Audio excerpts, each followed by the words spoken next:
রাধা রাধা।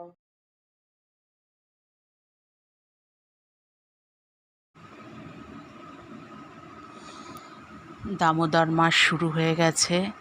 তো প্রতিদিন সন্ধ্যাবেলায় এইভাবে আমাদের ওর বাবা বৃন্দা দেবীকে দীপ দেখায়, দীপদান করে। এই মাসে দীপদান করা অত্যন্ত শুভ।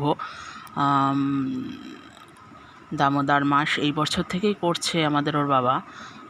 তো প্রতিদিন এইভাবে দেখাই, ভগবানকে দীপ নিবেদন করে সন্ধ্যাবেলায় যখন সময় পাই আর কি, দোকান থেকে এসে প্রতিদিন এইভাবে দেখাই। তোমরাও দেখো। ভগবান সবার ভালো করুক। রাধে রাধে।